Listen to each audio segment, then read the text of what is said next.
Aunty, আপনার কাঁধের ওখানের থার্ড পেপার দেখা যাচ্ছে। আন্টি বোধহয় নিশুর কথার আগামাতা তেমন কিছু বুঝতে পারেনি, তাই কিছুটা উৎসুক চোখে নিশুর দিকে তাকিয়ে বলল, কি বললে? আন্টি, আপনার কাঁধে মাল্টি কালারের থার্ড পেপারের ফিতা দেখা যাচ্ছে। আন্টি আর চোখে কাঁধের দিকে তাকিয়ে কাঁধের কাছ থেকে জামাটা ঠিক করে নিশুর দিকে চোখ বড় বড় করে তাকিয়ে বলল, থার্ড পেপার মানে কি? ওই যে যেটা ঢাকলে ওইটাকেও আমরা থার্ড পেপার বলি, মডার্ন ইউনিকোড ল্যাঙ্গুয়েজ। ও, আন্টি, একটা কথা জানার ছিল। বলো। তার আগে আন্টি আন্টি বলা বন্ধ করো। I am not your aunty. আমার বয়স আন্টির মতো না। I am still young.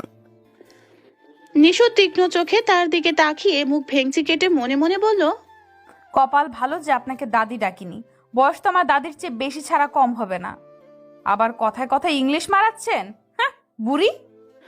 অবশ্য আন্টি নিশুর ভেঙচি দেখলো না, কারণ নিশু বোরকা পরা, হিজাব নিয়ে নাক মুখ ঢাকা, খালি চোখ দেখা যায়। নিশু আন্টির দিকে খানিকটা ঝুঁকে বলল, ঠিক আছে আন্টি, ডাকবো না। তবে আগে বলুন, মাল্টি কালারের থার্ড পেপার কোথায় পেলেন? আমরা তো পাই না। কোন ব্র্যান্ড? দেখতে কিন্তু হেব্বি। তারপর চোখ মেরে ঠোঁট গোল করে শীষ বাজালো নিশু। আন্টি নড়ে চড়ে দাঁড়ালেন। জীবনে প্রথম তার মনে হচ্ছে তাকে কেউ ইভটিজিং করছে, তাও কোনো ছেলে নয়, বরং একটা মেয়ে। আন্টি গম্ভীর গলায় বলল, তুমি তো ভারী বেয়াদব মেয়ে। এমন করে ছেলেদের মতো চোখ মেরে শীষ দিয়ে কেউ কথা বলে? যা বাবা, আপনি এখানে বেয়াদবের কি দেখলেন? এমন ভাবে কথা বলছেন যেন ব্র্যান্ড না, আপনার সাইজ জিজ্ঞেস করছি। আচ্ছা, আপনার সাইজ তো পুরো বাচ্চা হাতির সাইজ, মেবি 42 নাকি 44, তাই না আন্টি? এবার আন্টি যে ভয়ানক খেপে গেল তা নিশু ভালো করে বুঝতে পারছে, তাই কথা না বাড়িয়ে চুপচাপ একটু দূরে গিয়ে বলল, ব্র্যান্ডের নামটা বললে ভালো হতো আন্টি। তারপর আন্টির অগ্নি চোখ উপেক্ষা করে হাসতে হাসতে ব্যাংক থেকে বের হয়ে গেল। মাসিক ডিপোজিট প্রিমিয়াম স্কিম মানে সহজ ভাষায় ডিপিএস লেখাতে ব্যাংকে এসেছিল। সেখানে কতক্ষণ লাইনে দাঁড়িয়ে থাকতে থাকতে চরম বিরক্তিকর পর্যায়ে পৌঁছে গিয়েছিল। ভাবলো বোরিংনেস কাটাতে কিছু করবে, তাই চারিদিকে খেয়াল করতে আন্টির দিকে তাকাতেই মনে হলো আন্টি একটু বেশি নাকা টাইপ। আন্টি কেমন কেমন ভাব করে চারিদিকে তাকাচ্ছে। পরনে দামি সিল্কের কামিজ আর প্লাজো, ওড়নাটাও স্টাইল করে পিন দিয়ে সেট করা। কতক্ষণ পর উফ, গরম বলে হাত দিয়ে মুখে ঢঙ্গি ভঙ্গিতে বাতাস করছে, অথচ ব্যাংকে মাথার উপর বড় বড় দুটো ফ্যান ফুল স্পিডে ঘুরছে। নিশু ভাবলো ঢঙ্গি আন্টিকে একটু টিজিং করা যাক। যেই ভাবা সেই কাজ। ব্যাংকের বাইরে এসে বলল, এখন পার্লারে গিয়ে ঝাক্কাস একটা ফেসিয়াল দিতে হবে, নয়তো বিকেলে পেতনির মতো দেখাবে। বিকালে নিশুকে দেখতে আসবে। অন্য কেউ দেখতে আসলে নিশুর রণচণ্ডীর রূপ নিতে দুইবার ভাবতো না, কিন্তু আজ ওর প্রেমিক আহসানের ওরফে আহুর বাবা মা আর পরিবারের সবাই দেখতে আসবে, সাথে এঙ্গেজমেন্টও হবে। দীর্ঘ 4 বছর আহুর সাথে প্রেম করার পর আজ ওদের সম্পর্ক নতুন মোড় নেবে, তাই সুন্দর করে সাজা দরকার। পার্লারে যাবার জন্য নিশু মূলত বোরখা পরছে, কারণ ফেসিয়াল করে বাড়ি ফেরার সময় স্কিনে রোদ লাগলে প্রবলেম হতে পারে। পার্লারে গিয়ে মুখে ফেস মাস্ক লাগিয়ে এক্সিকিউটিভ চেয়ারে আরামদায়ক ভঙ্গিতে শুয়ে নিশু ভাবছে, আহুর সাথে বিয়ে করতে ওকে কম ঝামেলা পোহাতে হলো না। আহুকে নিশুর পরিবার মোটেও মানতে চাইলো না। নিশুর বাবা যখন বলল এ ছেলে আমার পছন্দ না, তখন নিশু বাবার সামনে গিয়ে কোমরে হাত দিয়ে জিজ্ঞেস করলো, আহুর মধ্যে সমস্যা কি? দেখতে সুন্দর, স্মার্ট, উচ্চশিক্ষিত, ভালো জব করে, বাবার বিশাল সম্পত্তি আছে, এক কথায় সর্বগুণ সম্পন্ন। তবে আহুকে পছন্দ নয় কেন? নিশুর বাবা বলল, ছেলের রুচি খারাপ, আর যে ছেলের রুচি খারাপ তার সাথে মেয়ের বিয়ে দিব না। কেন? কিভাবে বুঝলে আহুর রুচি খারাপ? তোর মতো বাজ খাই গুলি মেয়েকে যে ছেলে ভালোবাসতে পারে তার রুচি নিশ্চয়ই খারাপ। যে মেয়ে উঠতে বসতে ছেলেদের ইপটিজিং করে, ধরে বেড দিয়ে পিটায়, সে মেয়েকে কোনো ছেলে পছন্দ করেছে মানে সে ছেলের রুচি 100% খারাপ। তাছাড়া ছেলেটার অতিমাত্রায় ভদ্র। তোর জন্য এমন ছেলে খুঁজবো যে তোর মতো চালাক মেয়েকে নাকে দড়ি দিয়ে ঘুরাতে পারে, উঠতে বসতে যে তোকে শিক্ষা দিয়ে দমিয়ে রাখতে পারে। এমন ছেলের কাছে তোকে আমি বিয়ে দিব। কিন্তু ছেলে তো পুরাই ভদ্রের বাপ, তুই ওকে উঠতে বসতে মারলেও বিড়ালের মতো বসে থাকবে। আমি বাপ হয়ে জেনে শুনে আমার ভাজ খাই বজ্জাত মেয়ের সাথে অমন ভালো ছেলের বিয়ে দিয়ে ছেলেটার জীবন কি করে নষ্ট করি বল? বাবার কথা শুনে নিশু এমন ভাবে হাঁ করলো যে মনে হয় ওর আলজিহ্বা পর্যন্ত দেখা যায়। নিশু রাগে হুঙ্কার দিয়ে বলল, তুমি আমার বাবা হয়ে আমাকে এমন কথা বলতে পারলে? বাবা বলেই বলতে পারলাম, নয়তো বাহিরের লোক বললে তুই এতক্ষণে তাকে নাককে চুবানি খাওয়াতি। তুমি আমার বাবা নামের শত্রু। সে যাই বলিস, আহুর সাথে আমি তোর বিয়ে দেব না। বিয়ে দিবা না? না। তবে শোনো, বিয়ে না দিলে আমি বাসা থেকে পালিয়ে গিয়ে আহুকে বিয়ে করব। তারপর 3 মাস পর এসে বলবো বাবা তুমি নানা হবে, তখন মজা বুঝবে। মেয়ের কথা শুনে নিশুর বাবা নিজামুদ্দিনের প্রেশার হাই হয়ে গেল। উনি জানে নিশু যা বলে তা করে দেখায়, তাই কোনো উপায় না পেয়ে বিয়েতে মত দিলেন। নিশু পার্লার থেকে বের হয়ে টুকটাক কিছু শপিং করে বাসায় চলে গেল। সন্ধ্যার পর নিশু শাড়ি পরে লক্ষ্মীমন্ত মেয়ে সেজে পাত্রপক্ষের সামনে গেল। আহু হাঁ করে তাকিয়ে থাকলো কতক্ষণ। নিশুর দুলাভাই আহুকে নিশুর পাশে বসালো ছবি তোলার জন্য। সবাই দুজনার জুটির বেশ প্রশংসা করলো। আহু মৃদু সুরে বলল, নিশু তোমাকে খুব সুন্দর লাগছে। তাহলে গালে একটা চুমু খাও। কি বলছে এসব? বড়রা শুনলে কি ভাববে? তোমার মতো হাদারাম বয়ফ্রেন্ড যেন কারো কপালে না জুটে। 4 বছরের প্রেমে নিচে থেকে জড়িয়েও ধরলে না, 4টা বছর পুরো ওয়েস্ট। বিয়ে হলে তারপর।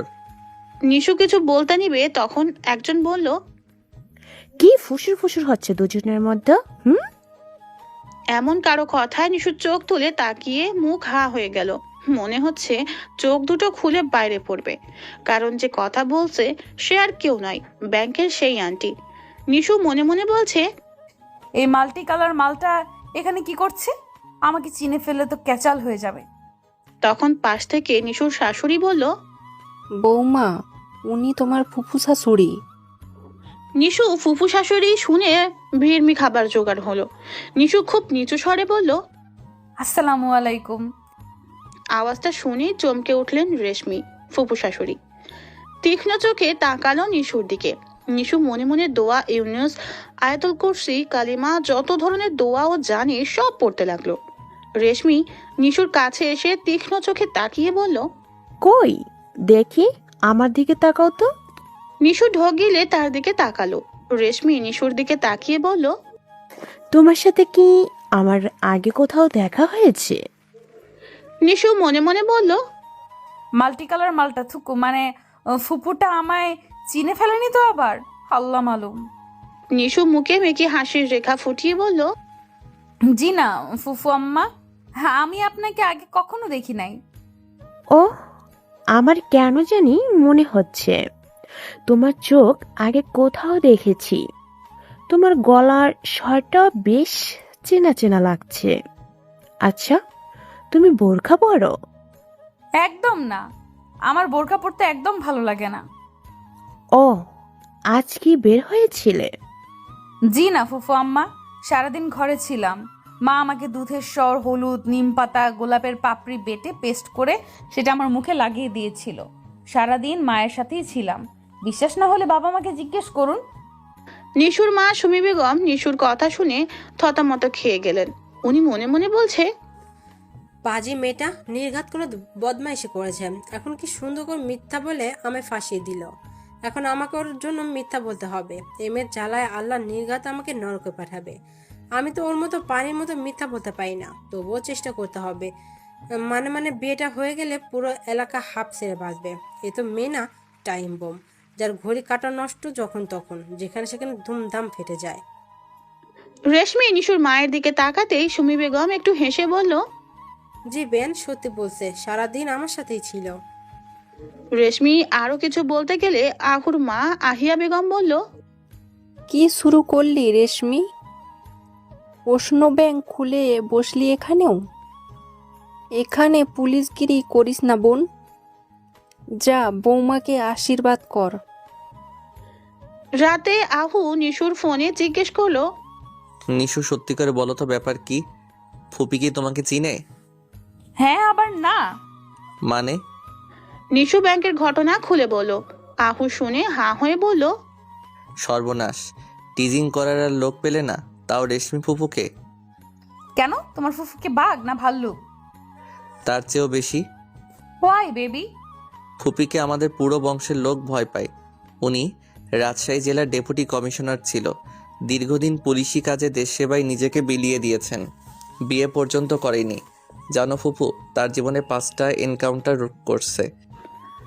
নিশুর হাত থেকে দুম করে ফোনটা পড়ে গেল।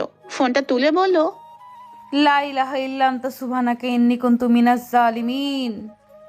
তোমার ফুফু এত ভয়ঙ্কর, এত ভয়ানক? জি, আমার বাবা তার বড় ভাই, তবুও বাবা তাকে ভয় পায়। আমাদের বাড়িতে তার কথার নড়চড় হয় না। সে গত বছর অবসর নিচ্ছে। 1 বছর আমেরিকা তার ছেলে রিমনের কাছে ছিল। এই না বললে সে বিয়ে করেনি, তবে ছেলে কোথা থেকে আসছে? লাউ গাছ থেকে ছিঁড়ে আনছে নাকি? নিশু, পুরা কথা তো শুনবা। রিমন আমার বড় ফুপির ছেলে। রেশমি ফুপি ছোট। বড় ফুপি রিমনের জন্মের পর মারা যায়। রেশমি ফুপি তখন রিমনকে নিজের ছেলের মতো মানুষ করতে থাকে। রিমন তাকে মা বলেই ডাকে। আর আমরা সবাই সেটা জানি আর মানি। ওয়াও, তোমার ফুফু তো জোস একজন মহিলা। জি, কিন্তু রাগী ভীষণ। যদি কোনোভাবে জানতে পারে তুমি এ কাজ করছো, তাহলে বিয়ের কথা ভুলে যাও। আমি কি ইচ্ছে করে করছি নাকি? জি, আপনি ইচ্ছে করেই করছেন। আহু, হুম। এখন কি হবে? দোয়া করে যাতে তোমাকে চিনতে না পারে। নিশু চুপ করে রইল। আহু সেটা দেখে বলল, ইস্যু হুম, থার্ড পেপার মানে কি? তোমার মাথা আমার মুন্ডু। 2 দিন পর রেশমি তার কলেজের এক কাজে নিশুদের এলাকায় গেল। বহু পুরানো এক বান্ধবীর সাথে গতকাল তার দেখা হয়েছে। সে এই এলাকায় থাকে। আজ সারা দিন বান্ধবীর বাসায় থাকা প্ল্যান করে আসছে সে। আহুও তার সাথে আসছে। রেশমিকে তার বান্ধবীর বাসায় নামিয়ে দিয়ে আহু নিশুর সাথে দেখা করবে। কিন্তু নিশুদের রাস্তার মোড়ে আসতেই, রাস্তার অপোজিট দিক তাকাতেই আহুর চোখ খুলে হাতে পড়ার উপক্রম হলো। রাস্তার অপোজিট সাইডে নিশু কটা ছেলেকে ব্যাট দিয়ে আচ্ছা মতো পিটানি দিচ্ছে। আহু রেশমির দিকে তাকাতেই রেশমি বলল, আহু, ওটা তোর হবু বউ নিশ্চিত ছিল। না, একদম না ফুপি, তুমি ভুল দেখছো। চলো তোমাকে তোমার বান্ধবীর বাসায় দিয়ে আসি। না, আমি ভুল দেখিনি, ওটা নিশ্চয় নিশু। চল তো। গেল গেল, আমার বিয়েটা গেল। ওরে নিশু, তুমি কেন করো হিসু? না মানে সাপের মতো হিসিস, সবসময় নাকের ডগায় রাগ নিয়ে ঘোরো। বেচারা বেচারা কোনো ছেলের জানি হাত পা ভাঙছে আস। আচ্ছা নিশু, কি বিয়ের পর এমন থাকবে? আমাকেও কি মারবে? কথাটা ভাবতেই আহুর গা ঝাড়া দিল। রাস্তার অপর পাশে গিয়ে ভিড় ঠেলে ভিতরে গিয়ে দেখলো একটা ছেলে রাস্তায় বসে কাঁদছে, আর দুটো বলছে, ভাইরে, মেয়েদের হাতে মার খেয়েছিস বলে কাঁদিস না। আমরা তো খেয়েছি, আমরা কি কাঁদছি? ছেলেটা ই করে কাঁদতে কাঁদতে বলল, শালা, তোদের মতন দামড়া দুটো বন্ধু থাকতে একটা মেয়ে আমাকে এমনভাবে মারলো। শালা এমন এমন জায়গায় বেড দিয়ে মারছে যে না কেউকে দেখাতে পারবো, আর না সহ্য করতে পারবো, আর না নিজে নিজে ব্যথায় মলম লাগাতে পারবো।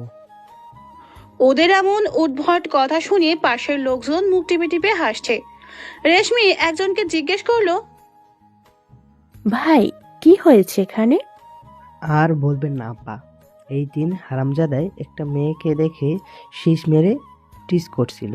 সেটা দেখে আরেকটা মেয়ে ওদের ইচ্ছে মতন দোলাই দিয়েছে। মেয়েটা কোথায়? জানি না, হুট করে কোথায় জানি গায়েব হয়ে গেল। গায়েব কি করে হয়? আহু, চল নিশুদের বাসায়। ফুপি, সেখানে কেন যাবে? তোমার বান্ধবী তো ওয়েট করছে। আরে রাখ তো বান্ধবীর, চল আমার সাথে। রেশমি নিশুদের বাড়ির উদ্দেশ্যে হাঁটা ধরলে আহু ছেলেগুলোর কাছে গিয়ে বলল, ভাই, কাঁদিস না। তুই এমন এলাকায় এসে মেয়েদের টিচ করলি যেখানে কিনা এক সিংহী থাকে। ছেলেটা চোখ মুছে বলল, ভাই, তুমি কে? আমি ওই সিংহীর কবলে আটকে পড়া এক নিরীহ হরিণ। ছাগল বলতে পারতাম, কিন্তু তাতে সম্মানে লাগে, তার থেকে হরিণ বেটার। চলি ভাই, যাবার আগে সাবধানে যাস। তোর প্যান্টের পিছন দিক ছিঁড়ে গেছে, ভিতরের সস্তা আন্ডারওয়্যার দেখা যাচ্ছে। মেয়েদের হাতে মার খেতে আসলে একটু ব্র্যান্ডের জিনিস পরে আসতে হয়, বোকা ছেলে। ছেলেগুলো বোকার মতো আহুর দিকে তাকিয়ে রইল। আহু দ্রুত গতিতে হেঁটে রেশমির কাছে গেল। নিশুর বাবা রেশমি আর আহুকে দেখে খানিকটা অবাক হলেন। নিশুর বাবা নিজামুদ্দিন আহু আর রেশমিকে দেখে ভিতরে স্বাগতম জানালেন। তিনি যে রেশমিকে দেখে একটু অবাক হয়েছেন তা তো বোঝাই যাচ্ছে। তারপর মুখটা হাসি হাসি করে সালাম দিয়ে কুশল বিনিময় করলো। রেশমি তার প্রশ্নের জবাব দিয়ে বলল, নিশু কোথায়? নিজামুদ্দিন কি বলবে? সে তো নিজে জানে না নিশু কোথায়। মেয়েটা কোথায় কখন যায় তা কাউকে বলে না। ইদানিং নিশুকে নিয়ে তিনি বেশ ভয়েই থাকে। তিনি তাদের প্রশ্নের জবাব এড়াতে নিশুর মা সুমিকে ডাক দিয়ে বলল, নিষেধের মা, ও নিষেধের মা, দেখো কারা এসেছে। নিশাদ নিশুর বড় ভাই, নিশুর থেকে 6 বছরের বড়। আর নিশুর এমন গুন্ডি হবার পিছনে পুরো কৃতিত্ব তার। ছোটবেলা থেকেই নিশাদ নিশুকে শিখিয়েছে অন্যায় করলে সহ্য না করতে, মেয়ে বলে কেউ পুলিং করলে তাকে মেয়েদের পাওয়ার দেখিয়ে দিতে। সাধারণত বাঙালি পরিবারের সবাই নিজেদের ঘরের মেয়েকে গান, নাচ, কবিতা, লেখা শিখায়, কিন্তু নিশাদ নিশুকে মার্শাল আর্ট শিখিয়েছে। নিশাদ চেয়েছিল নিশুকে বক্সিং চ্যাম্পিয়ন বানাবে, কিন্তু উন্নত ব্যবস্থা না থাকায় সেটা হলো না। নিশু যখন কাউকে মেরে আসে, নিশাদ তখন বোনকে আদর করে বলে আমার বাঘিনী। কেউ নিশুর নামে নালিশ করলে নিশাদ বিচার না করে উল্টো তাকে শাসিয়ে দেয়। নিশাদের কারণে বাড়ির কেউ নিশুকে কিছু বলতে পারে না। নিশাদ নিশুকে এতটা ভালোবাসে যে বিয়ের জন্য মেয়ে দেখতে গেলে মেয়েকে সরাসরি বলে, আমার বোনের দুষ্টুমি যদি সহ্য করতে না পারো তবে বিয়ে হবে না, বা বিয়ের পর যেদিন আমার বোনকে কটু কথা বলবে সেদিন আমার বাড়িতে শেষ দিন হবে। এই জেদের কারণে বিয়ে পর্যন্ত হচ্ছিল না নিশাদের। কিন্তু বর্তমানে নিশু নিজে মেয়ে দেখার দায়িত্ব নিয়েছে। সবার ধারণা এবার নিশাদ বিয়ের পিড়িতে বসবেই। নিজামুদ্দিনের ডাক শুনে সুমি ভিতর থেকে বের হলো। রেশমিকে দেখে তিনিও খানিকটা অবাক হলেও কুশল বিনিময় করলেন। সুমি বলল, নিজের রুমে। আহু মনে মনে বলল, নিশু এর মধ্যে রুমে এসে পড়ছে, বা অবশ্য তো নিশু, ওর দ্বারা কিছু অসম্ভব নয়। রেশমি সুমির দিকে তাকিয়ে বলল, আমি কি নিশুর রুমে যেতে পারি? হ্যাঁ হ্যাঁ, অবশ্যই। রেশমি আহুকে সাথে নিয়ে নিশুর রুমের সামনে গিয়ে দেখলো দরজা ভেজানো। তিনি দরজা হালকা ধাক্কা দিতেই খুলে গেল। নিশু ঘুমাচ্ছে। রেশমি কিছুক্ষণ নিশুর দিকে তাকিয়ে থেকে আহুর দিকে তাকিয়ে বলল, আমার বোধহয় দেখার ভুল হয়েছে। যাই হোক, আমি নিচে বেয়ানের সাথে কথা বলি, তুই ওর সাথে কথা বল। আহু মনে মনে হাঁপ ছেড়ে বাঁচলো। রেশমি রুম থেকে যেতেই আহু নিশুর দিকে তাকালো। মেয়েটা ঘুমের ভান ধরে থাকলেও কি সুন্দর লাগছে। আহু নিশুর দিকে তাকিয়ে বলল, নিশু, তুমি তো আমার মনটা চুরি করে নিছো। নিশু তখনও চোখ পিটপিট করে ঘুমের ভান ধরে রইল। আহুর মাথায় একটু দুষ্টুমি বুদ্ধি আসলো। নিশু রুমের দরজাটা বন্ধ করে টুপ করে নিশুর চাদরের ভিতরে ঢুকে নিশুকে গভীরভাবে জড়িয়ে নিয়ে কপালে চুমো খেলো। নিশু লজ্জায় লাল হয়ে গেল। আহু নিশুর দিকে তাকিয়ে বলল, এই প্রথম তোমাকে এত লজ্জা পেতে দেখলাম, কিউট লাগছে। নিশু চোখ মেলে আহুর দিকে তাকিয়ে বলল, তোমার দেখছি বেশ সাহস হয়েছে। সাহস সবসময় ছিল নিশু, শুধু দেখাইনি। আর সাহস না থাকলে তোমার মতো বাঘিনীকে নিজের ভালোবাসার জালে কি করে আটকাতাম? তোমার মতো বাঘিনীকে বধ করতে বাঘ হওয়া দরকার। আসছে আমার বাঘ রে, গায়ে শক্তি আছে নাকি? ছাড়ো, উঠবো। আহু নিশুকে এত শক্ত করে জড়িয়ে ধরলো, নিশু নড়তেও পারছে না। আহু হাসি দিয়ে বলল, নিশু, আরো শক্তি দেখবে? ছাড়ো, কেউ এসে পড়লে কি বলবে? কি বলবে? আমার হবু বউ তার রুমে আসলে কে কি বলবে? হবু বউ পুরোপুরি বউ নয়, ইডিয়েট। ছাড়ো। ওহো, বাঘিনী আজ বাঘের জালে পরাস্ত তবে। নিশু হাসি দিল। আহু আবার নিশুর মাথায় চুমু খেয়ে বলল, সকাল সকাল ছেলেগুলোকে মারলে কেন? হারমিগুলো মেয়েদের সাথে ইত্রামি করছিল, ওদের ছেড়ে দেব নাকি? একটুর জন্য ফুপির হাত থেকে বেঁচে গেছো। হ্যাঁ। আমি তোমাদের দেখেই স্যালারি নিয়ে ফুরুত হয়েছি। নিশু, হুম। তোমাকে এভাবে বুকে জড়িয়ে ধরে মনে হচ্ছে কোনো রেশমের পুতুল জড়িয়ে ধরেছি। এই রেশমের মতো নরম হাত দিয়ে ছেলেদের কেন পিটাও? ছেলেদের না পিটালে আমার হাত নিষ্পিস করে। পাগলি কোথাকার। চলো ফুপি, নিচে বসে আছে। তুমি যাও, আমি চেঞ্জ করে আসছি। পরনের ড্রেস দেখলে ফুবি পাক্কা বুঝে যাবে ওটা আমি ছিলাম। আচ্ছা। আহু নিশুর রুম থেকে বের হতেই নিশাদের সামনে পড়লো। নিশাদকে আহু কিছুটা ভয় পায়। আহু মাথা নিচু করে সালাম দিল। আসসালামু আলাইকুম ভাইয়া। ওয়ালাইকুম আসসালাম। কেমন আছেন? ভালো, তুমি? জি ভালো। নিশুর রুমে কি করছিলে? শুয়ে। কি, আমার বোনের সাথে উল্টাপাল্টা কিছু করে খবর আছে? না না, কিছু করিনি। আমি তো দেখা করতে আসছিলাম। আপনার কি মনে হয় নিশুর মতো মেয়ের সাথে উল্টাপাল্টা করা সহজ নাকি? না করলেই ভালো। বিয়ের আগে বা পরে আমার বোনকে কোনো রকম কষ্ট দিলে মনে রেখো। তা তোমার কাজ কেমন চলছে? আপনাদের দোয়াই বেশ ভালো। আহু, জি ভাইয়া। তোমার কাজিন অনু কেমন আছে? আপনি অনু কথা কেন জিজ্ঞেস করছেন? না, এমনি, তেমন কিছু না। চলো নিচে। আহু মনে মনে বলল, ওরে শালা, তবে নিশু ঠিক বলছিল। তুমি মনে মনে আমার বোনের সাথেই ইঙ্কু পিঙ্কু করতে চাও। ব্যাপার না, নিশুর কাছ থেকে পুরোটা জানতে হবে। নিশু সুন্দর হালকা রঙের 3 পিস পরে ভদ্র মেয়ে সেজে নিচে গিয়ে রেশমির সাথে কথা বলল। রেশমি বলল, নিশো, তুমি মারামারি করতে পারো? নিশু খানিকটা থতমত খেয়ে বলল, মারামারি কিভাবে করে? আমি তো একটা বিড়ালকেও ধমক দিয়ে তাড়াতে পারি না। রেশমি আরো কিছুক্ষণ কথা বলে চলে গেল। আহু মৃদু হেসে মনে মনে বলল, পাগলি একটা। রাতে আহু নিশুর সাথে ফোনে কথা বলছে। তখন নিশু বলছে, আহু, তুমি আমাকে যেদিন প্রপোজ করছিলে সেদিনের কথা মনে আছে? বাংলা সিনেমায় যেমন মাথায় আঘাত লেগে সব ভুলে যায়, আমার মাথায় তেমন আঘাত লাগলেও আমি ওই ভয়াবহ দিন ভুলবো না। নিশু ওর এক খ্রিস্টান বান্ধবীর বিয়েতে চার্চে গিয়েছিল। বিয়ের সকল অ্যারেঞ্জমেন্ট শেষ হওয়ার পর ক্যাথলিক চার্চের সামনে দাঁড়িয়ে সব বান্ধবীরা ছবি তুলছিল। নিশু ও বান্ধবীদের সাথে ছবি তুলছিল আর কথা বলছিল। নিশু এই প্রথম ক্যাথলিক চার্চে আসে। হিমির বিয়েতে অ্যাটেন্ড করার সবচেয়ে বড় কারণ ওদের ধর্মে বিয়ে কিভাবে হয় সেটা সরাসরি দেখবে। টিভিতে নিশু বহুবার চার্চে কিভাবে বিয়ে হয় দেখেছে, কিন্তু সরাসরি দেখার লোভটা সামলাতে পারল না। বান্ধবীদের সাথে কথা বলার সময় পিছন থেকে কেউ একজন নিশুর ওড়না ধরে হালকা টান দিল।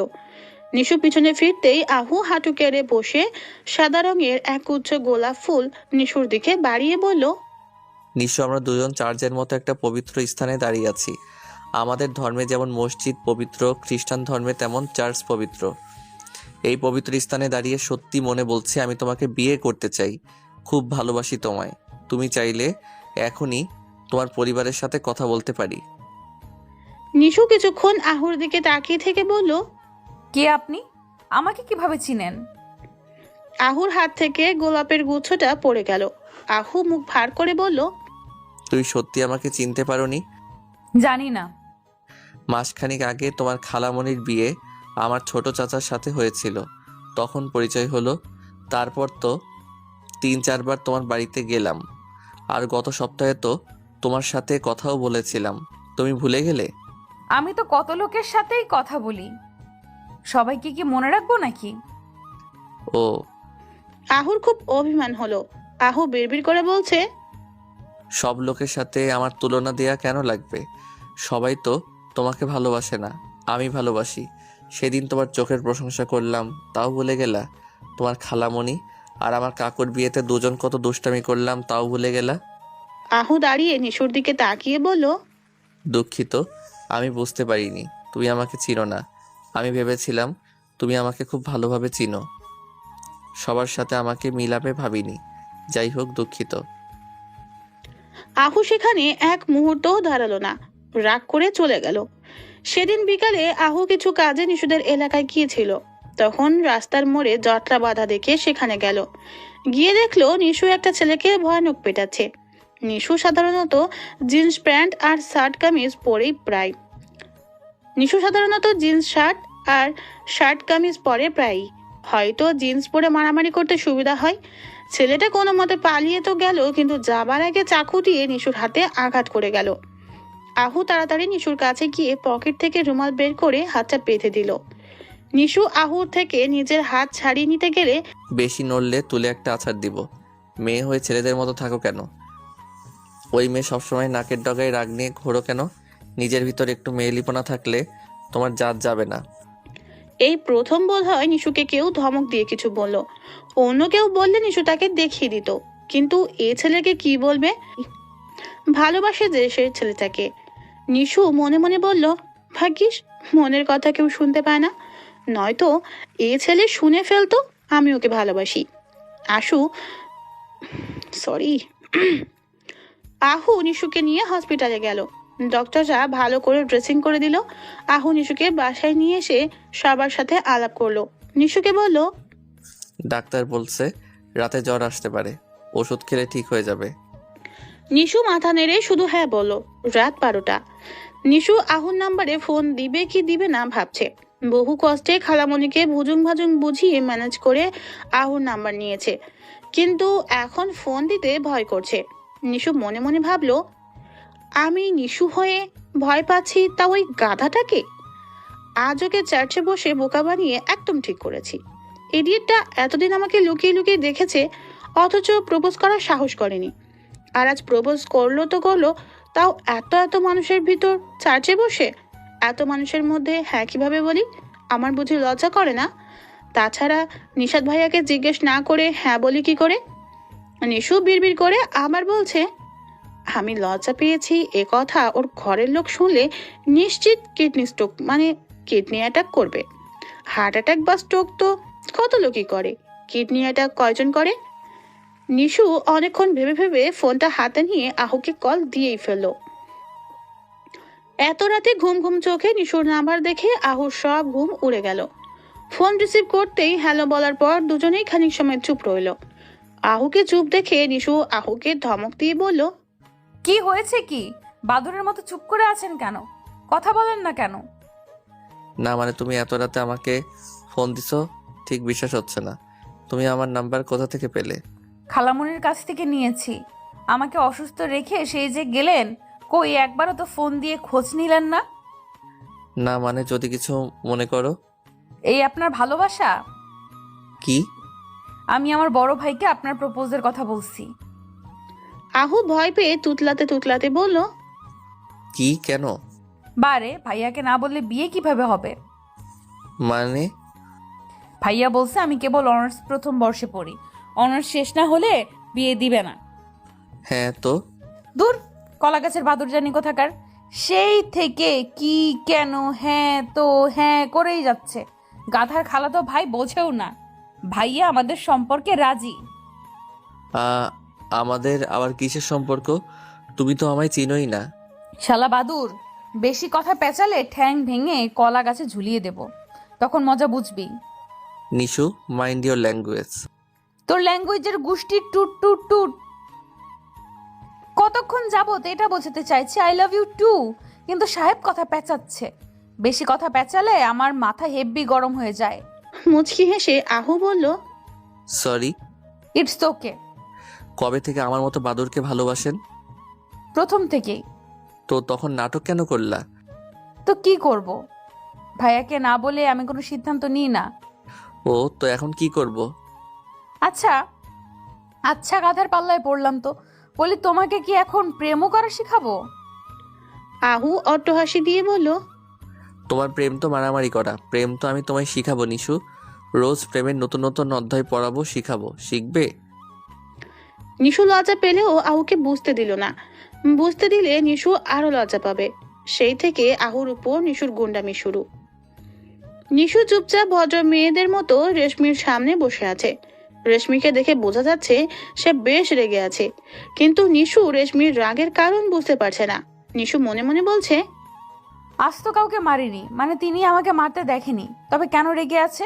তাছাড়া আজ আহুদের বাসায় আমাদের বাসার সবাই দাওয়াতে আসছে। তাছাড়া আজকে আমাদের বিয়ের তারিখ ফিক্সড হবে, তবে এই মাল্টি কালার মালটা রেগে আছে কেন? আর রাখছে তো রাখছে, আমার দিকে ফুলন দেবীর মতো অমন করে তাকিয়ে আছে কেন? ডাল মে কুছ কালা হ্যায় নিশু। আহু দুবার রুমে ঢুকতে গেছিল, রেশমির ধমক দিয়ে তাড়িয়ে দিয়েছে। এখন আহু দরজায় কান লাগিয়ে শোনার চেষ্টা করছে ভিতরে কি হচ্ছে। আহু দরজায় কান পেতে শোনার অনেক চেষ্টা করলো, কিন্তু কিছুই শুনতে পেল না। কিছুক্ষণ পর রেশমি আর নিশু দুজন হাসতে হাসতে রুম থেকে বের হলো। আহু চোখ বন্ধ করে মাথা ঝাড়া দিচ্ছে, আবার চোখ ভালো করে আঙুল দিয়ে কষলে সামনে তাকিয়ে দৃশ্য দেখে পুরো হা হয়ে গেল। আহু বিড়বিড় করে বলছে, দুই বাঘিনী একসাথে হেসে হেসে কথা বলছে, ভয়ানক দৃশ্য। ছোটবেলা থেকে তো জানতাম দুই বাঘিনী এক বনের এক এলাকায় থাকা দুষ্কর, এরা দেখছি হেসে হেসে কথা বলছে। রেশমি সবার সাথে বসে কথা বলার সময় আহু নিশুকে নিজের রুমে নিয়ে গিয়ে বলল, কি ব্যাপার? কি ব্যাপার কি? ফুপি তোমাকে রুমে নিয়ে গেল রাগ করে, আর বের হলো হেসে, ব্যাপারখানা কি? ব্যাপার হলো তোমার ফুপি জেনে গেছে আমি সেই মেয়ে যে ব্যাংকে তাকে টিস করেছিল, আর ছেলেদের পিটানি দিতে আমার জুরি মেলা ভার। সর্বনাশ, আমার বোধ হয় আর বিয়ে হবে না। ও নিশো, আমি যে অন্য কাউকে তোমার জায়গায় বসাতে পারবো না। চুপ! আমার জায়গায় অন্য কাউকে বসানোর চিন্তা করলে তুমি জীবনে বাবা হতে পারবে না আহু। পাগলা কুত্তাকে দাও ইঞ্জেকশন, তোমার বাম্পে দিয়ে দিব। নিশো, এসব কি বলো? ভয়ঙ্কর সব কথাবার্তা। তা ফুপি যখন সব জেনে গেল তখন সে তোমার সাথে হাসতে হাসতে কেন বের হলো? তোমার ফুপি পুলিশ থাকাকালীন সবাইকে 3rd ডিগ্রি টর্চার দিত, আর আমি তাকে অন্যরকম টর্চার করার ভয় দেখিয়েছি। অন্যরকম টর্চার? সেটা আবার কি? কাম জানো, কাছে আসো, তোমাকে ফ্ল্যাশব্যাক দেখাচ্ছি। আহুর গালে গাল লাগিয়ে নিশু বসলো। রেশমি নিশুকে রুমে নিয়ে গিয়ে বলল, তুমি সেই মেয়ে যে ব্যাংকে আমার সাথে বেয়াদবি করেছিলে। সেদিন রাস্তায় মোড়েও তুমি মারামারি করেছিলে। তুমি কি ভেবেছিলে আমাদের আগে জলদি ঘরে গিয়ে ঘুমানোর নাটক করলে পার পেয়ে যাবে? তুমি কি নিজেকে তো চাদর দিয়েই ঢেকে রেখেছিলে, কিন্তু তোমার কাদামাখা সুচ কিভাবে ঢেকে রাখবে? তোমার ব্যাগ, হকি স্টিক মেয়েদের রুমে সাজার প্রসাধনী থাকে, অথচ তোমার রুমে আমি bat, hockey stick, chain, walking gloves থাকে। আর এসব দেখে কি তোমার মনে হয় আমি কিছু বুঝতে পারিনি? তোমাদের এলাকায় খোঁজ নিয়ে জেনেছি এলাকার সবাই তোমাকে খুব ভয় করে। তুমি দেখতে মেয়েদের মতো সুন্দরী হলেও কি হবে, তোমার ভেতরে 4-5টা গুন্ডু ছেলে লুকিয়ে আছে। কোথায় আমার ভেতরে 4-5টা গুন্ডা? আমি তো আমার ভেতরে সেটা দেখতে পাচ্ছি যা আপনার ভেতরে আছে। রেশমি নড়ে চড়ে বসে বলল, ইডিয়েট, আমি চারিত্রিক বৈশিষ্ট্যের কথা বলেছি। ও, এখন বলো, তোমার মতো গুন্ডি মেয়ে যে কিনা রোজ ছেলেদের না পিটালে পেটের ভাত হজম হয় না, যাকে কিনা এলাকার বাচ্চা থেকে বুড়ো লোক গুন্ডি ডাকে, তার সাথে আমাদের ছেলে বিয়ে দেওয়া ঠিক হবে? অবশ্যই ঠিক হবে। তোমার একটা পজিটিভ দিক দেখাও। আপনার আহু আমাকে পাগলের মতো ভালোবাসে। এটা তো আহুর পজিটিভ দিক হলো, তোমার পজিটিভ দিক বলো। এটাই আমার পজিটিভ দিক। যদি বলি আমি আহুকে আমার পুরোটা দিয়ে ভালোবাসি, তবে হয়তো আপনার সেটা বিশ্বাস হবে না, বা বিশ্বাস হলেও আমার ভালোবাসার মূল্যায়ন হয়তো করবেন না। কিন্তু যেখানে আহু আমার জন্য পাগল, সেখানে আপনি আমাকে আহুর বউ হিসাবে মানতে বাধ্য। স্মার্ট গার্ল, চালাকি করে সঠিক জায়গায় হাত দিয়েছো। I know I am smart. তবু যদি না মানি তবে? ফুফু আম্মা, আপনি আমাকে বোধহয় এখনো চিনতে পারেননি। I am Nishu. কারো কোনো কিছু মানা না মানার পরও আমি করি না। আমি সেটা করি যেটা নিজের মন চায়। আহো, কিন্তু পরিবারকে কষ্ট দিয়ে তোমাকে বিয়ে করবে না। জানি, আমি চাইও না আহু তেমন করুক। যে ছেলে একটা মেয়ের জন্য নিজের অত সুন্দর পরিবার ছাড়তে পারবে, তার মানে আমার থেকে ভালো কাউকে পেলে সে আমাকে ছাড়তেও দুবার ভাববে না। আর আমার আহু তেমন নয়। Good thinking, I am impressed. ধন্যবাদ। তবুও তোমার গুন্ডামির জন্য যদি না মানি তবে? তাহলে আপনাকে গুন্ডামি দেখাবো। মানে? ফুফু শাশুড়ি আম্মা, মনে আছে গত পরশু আপনাকে একটা পাগল কুকুর তাড়া করছিল? আমি এসে আপনাকে আমার স্কুটারে তুলে নিয়েছিলাম বলে বেঁচে গিয়েছিলেন, নয়তো 14টা ইঞ্জেকশন লাগতো। তো তো ভাবুন, রোজ যদি কয়েকটা পাগল কুকুর আপনাকে তাড়া করে তবে কেমন হবে? আপনার নামে বড় বড় বাক্সের কিছু পার্সেল আসলো। পার্সেল খোলার সাথে সাথে বক্সের ভেতর থেকে 100 ইঁদুর আর 100 ব্যাঙ লাফিয়ে আপনার গায়ে পড়ে সারা ঘরময় ছড়িয়ে পড়ে, তবে কেমন হবে? আরও কিছু বাক্স থেকে তেলাপোকা, টিকটিকি কিংবা কেঁচো বের হলো, তবে কেমন হবে? নিশু, তুমি কি নোংরা আর ভয়ঙ্কর। এর যে ভয়ানক আর একটা কথা বলি, তা হলো ফুফু শাশুড়ি আম্মা, আপনি দাদি হতে যাচ্ছেন। আহুর সন্তান আমার পেটে। হোয়াট? আরে ফুপু শাশুড়ি আম্মা, হাইপার হবেন না, আপনার প্রেশার বেড়ে যাবে। বিশ্বাস না হলে আহুকে গিয়ে জিজ্ঞেস করুন আমার পিঠের ডান পাশে আর নাভির নিচে, ঠিক নিচে দুটো তিল আছে কিনা, দেখবেন আহু লজ্জায় লাল হয়ে যাবে। নিশু, তুমি ভয়ঙ্কর পাগল মেয়ে। আহু সত্যি ভুল কাউকে বাছাই করেনি। যে মেয়ে নিজের কাছের মানুষকে আগলে রাখার চেষ্টা করতে পারে, সে নিঃসন্দেহেই ভালো স্ত্রীও হতে পারে। দোয়া করি তোমরা সুখী হও। সামনের মাসের 26 তারিখ আহু আর নিশুর বিয়ের তারিখ নির্ধারিত হলো।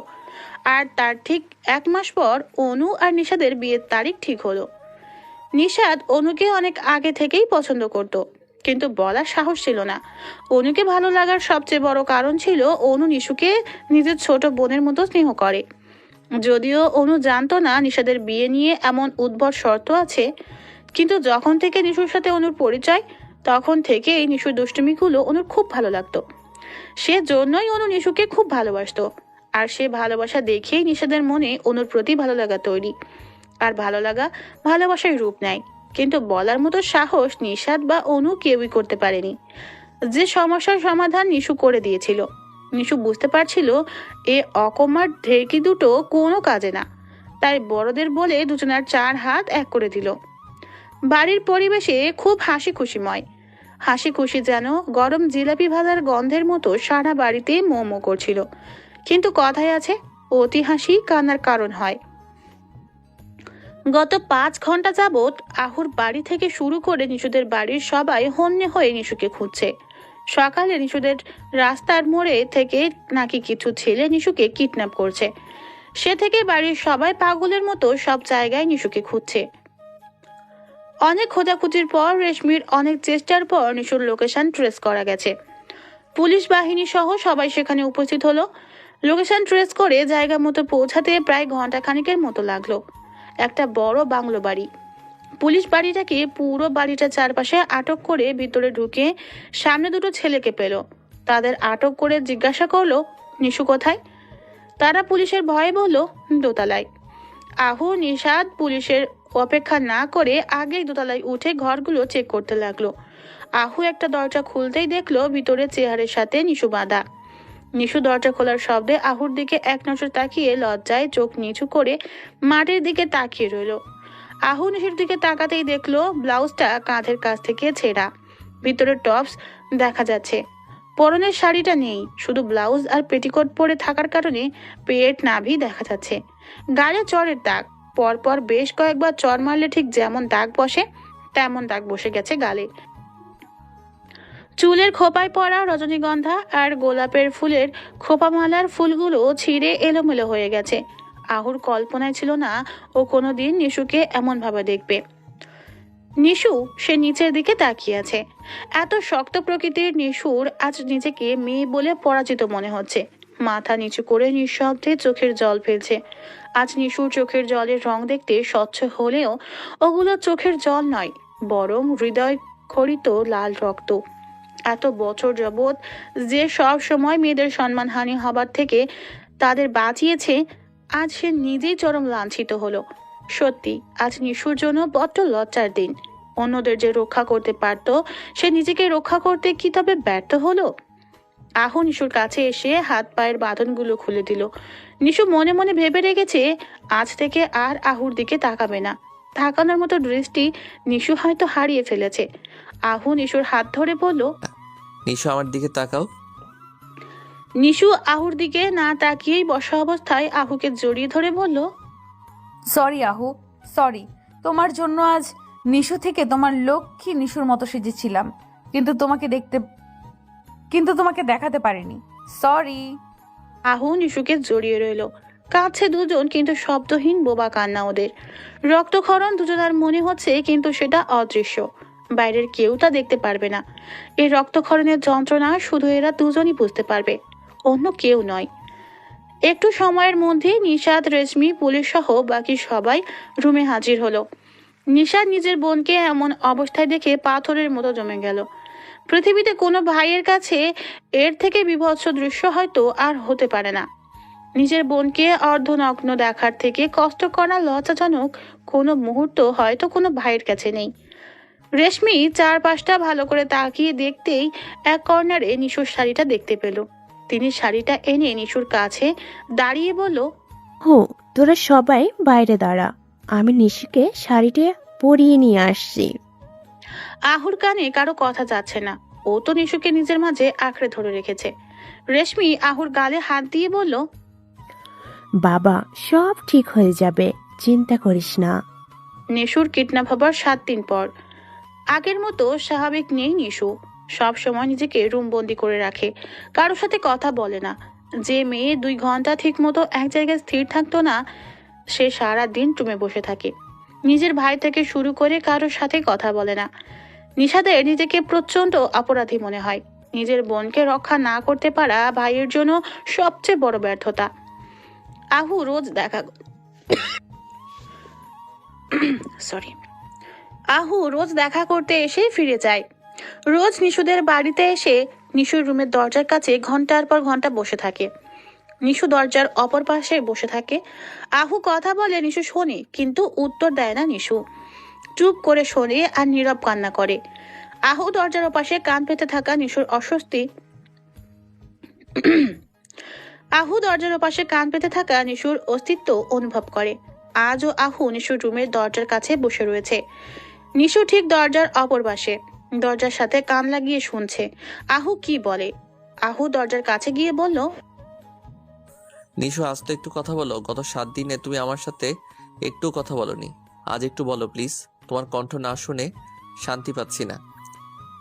নিশু তখনও নিশ্চুপ। নিশু নিঃশব্দে কাঁদছে। নিশু, তোমার মনে আছে 4 মাস আগে তুমি একটা মেয়েকে হসপিটালে দেখতে গিয়েছিলে? মেয়েটা সুইসাইড করতে চেয়েছিল, কারণ মেয়েটাকে কেউ রেপ করেছে। তুমি মেয়েটাকে বুঝিয়েছিলে জোর করে ছুঁয়ে দিলে কেউ নষ্ট হয়ে যায় না। মেয়েরা অত সস্তার বস্তু নয় যে জোর করে ছুঁয়ে দিলে নষ্ট হয়ে যাবে। তুমি তখন মেয়েটাকে সমীকরণের মিশ্রণ নামক একটা বই পড়তে দিয়েছিলে, যেখানে একটা গল্প ছিল আবহমান। তুই বলেছিলে গল্পটার নায়ক মেয়েদের মতো ছেলে হয় না। আমি সেই গল্পের নায়ক মেয়েদের মতো হতে চাই না, শুধু ওর মতো প্রিয় মানুষটার হাতটা শক্ত করে ধরতে চাই। নিশু গল্পের রুষা কিন্তু ধর্ষিত হওয়ার পরও নিজের মনোবল অটুট রেখেছিল। তবে তুমি আমাদের নিশু হয়েও কেন পারছো না? তুমি তো ধর্ষিতা নও, তোমাকে ওরা শুধু তুলে নিয়ে গিয়েছিল। এছাড়া তো তোমার কোনো ক্ষতি হয়নি। নিশু প্লিজ, একবার আমার মুখোমুখি হও, আমি তোমায় কিছু বলতে চাই।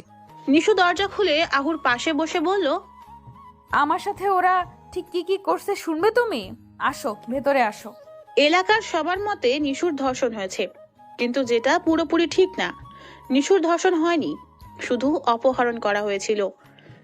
নিশুকে ওদের এলাকার কমিশনারের ছেলে সাকি তুলে নিয়ে গিয়েছিল, কারণ নিশু সাকিকে একবার সর্বসম্মুখে অপমান করেছিল।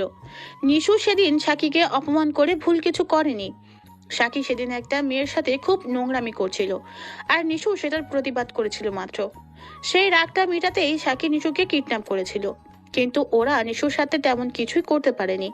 সাকি এবং সাকির 2 বন্ধু জাহিদ এবং উজ্জ্বল এর বলা অনুসারে ওরা নিশুকে সকলে নিশুদের সাকি এবং সাকির 2 বন্ধু জাহিদ এবং উজ্জ্বলের বলা অনুসারে ওরা নিশুকে সকালে নিশুদের এলাকা থেকে কিডন্যাপ করে বাংলোতে আনে ঠিকই, কিন্তু তখনই সাকির বাবা জরুরি কাজে 3 জনকেই ডেকে পাঠায়, যার ফলে ওরা নিশুকে অজ্ঞান অবস্থায় বেঁধে রেখে নিজেদের কাজে গিয়েছিল। দুপুরের পর ফিরে সাকি নিশুর কাছে যায়, কিন্তু তখন আবার সাকির বাবা সাকিকে ফোন দেয় ওর দাদা নাকি মারা গেছে। শাকির দাদা মারা যাবার কথা শুনে শাকি চলে যায় আর জাহিদ উজ্জ্বলকে রেখে যায় নিশুকে পাহারা দিতে। আর ওদের বলে যায় ওর আগে যেন নিশুকে কেউ স্পর্শ না করে। জাহিদ আর উজ্জ্বল শাকিকে ভীষণ ভয় পায়, তাই শাকির কথার অবাধ্য হয়নি। শাকি আবার ফিরে আসার আগেই পুলিশ সেখানে যায় আর নিশুকে উদ্ধার করে। পরের দিন শাকিকে আটক করা হয়েছে। কিডন্যাপিং ও অ্যাটেম্প টু রেপ করার অপরাধের মামলা করা হয়েছে ওদের নামে। বিচার কার্য কি হয় দেখা যাক। আজ নিশু আহুর সাথে নিজের বিয়ে ভেঙে দিয়েছে। শাকিকে পুলিশ আটক করার পর আহু আর নিশাদ থানায় গিয়েছিল। থানায় গিয়ে পুলিশকে বলল 10 মিনিটের জন্য শাকিদের সাথে ওদের দুজনকে জেলে ঢুকিয়ে দিতে, কিন্তু পুলিশ এমনটা কখনোই করবে না। রেশমি নিশাদ আর আহুকে অনেকভাবে বুঝিয়ে বাড়ি পাঠায়। আজ যদি নিশুকে সবাই ফিরে পেয়ে থাকে তবে সেটা একমাত্র রেশমির কারণে। রেশমি বহু বছর পুলিশ হিসেবে দেশ সেবায় নিয়োজিত থাকায় ও জানে কখন কি ব্যবস্থা নেওয়া দরকার। সেদিন রেশমির বুদ্ধির জোরে নিশুর খোঁজ করা সম্ভব হয়েছিল, নয়তো হয়তো নিশু নামের মেয়েটার সাথে খুব বাজে কিছু হয়ে যেত।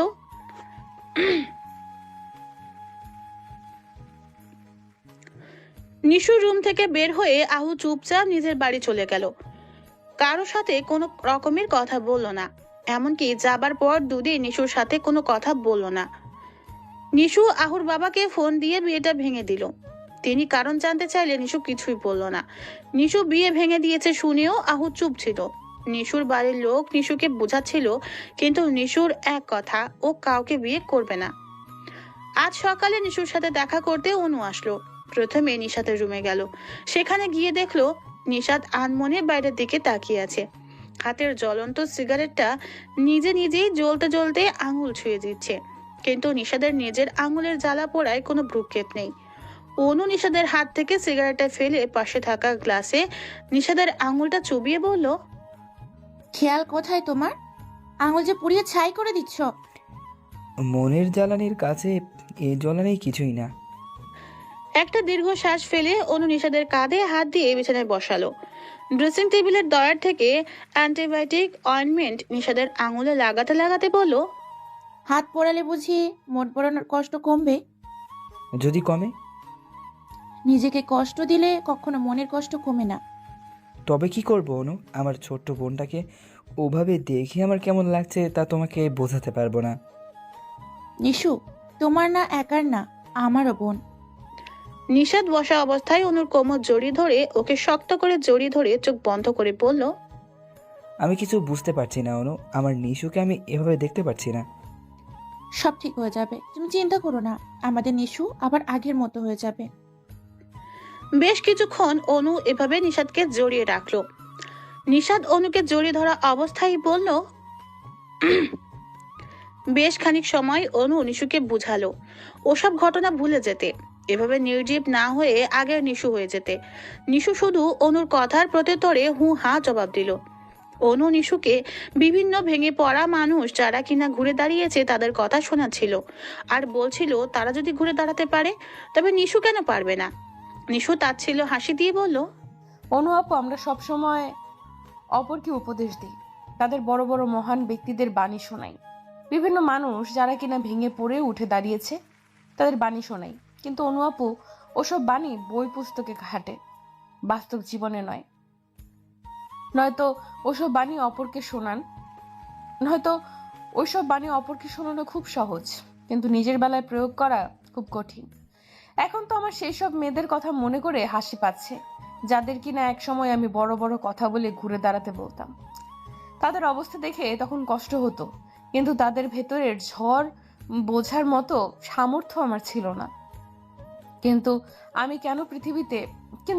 শুধু আমি কেন, পৃথিবীতে কেউই অন্যের মনের ঝড় বুঝতে পারে না, শুধু একটু বোঝার ভান করে মাত্র। আমার সাথে ঘটার পর আমি বুঝতে পারছি মেয়েগুলোর মনের অবস্থা কি হয়েছিল। তুমি বুঝতে পারবে না অনু আপু। তারা কি তোর বলা মোটিভেশনাল কথা শুনে একটুও মোটিভেট হয়নি? একজনও কি ঘুরে দাঁড়ায়নি তাদের জন্য? হ্যাঁ, দাঁড়িয়েছে, প্রায় 70% দাঁড়িয়েছে, কিন্তু 30% দাঁড়াতে পারিনি। আর আমি বোধহয় ওই 30%ই পড়েছি। বাজে কথা বলিস না নিশু, এসব ন্যাকামি কথায় আমাদের নিশুকে মানায় না। আর তুই আহুকে কি বলছিস? তোর এইখান থেকে যাবার পর থেকে ও কারোর সাথে কথা বলেনি, ঘর থেকে বের হয়নি। কি হয়েছে তোদের মাঝে?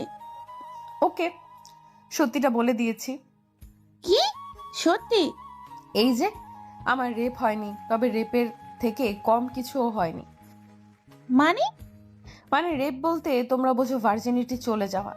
হ্যাঁ, আমি এখনো ভার্জিন, তবে মলেস্ট বা রেপ বলতে শুধু ভার্জিনিটি চলে যাওয়াকে বোঝায় না, অনেক কিছু বোঝায় আপু, অনেক কিছু।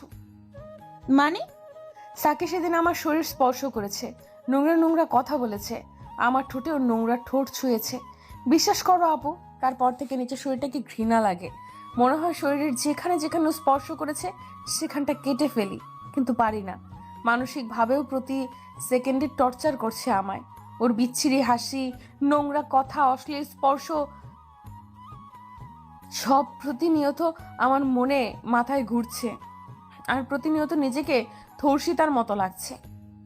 আমি আহুকে এটাই বলেছিলাম যে মেয়েকে তুমি 4 বছরের অধিক সময় ভালোবেসেও তার সাথে সম্পর্কে থেকেও তাকে ছুঁয়ে দিতে পারোনি।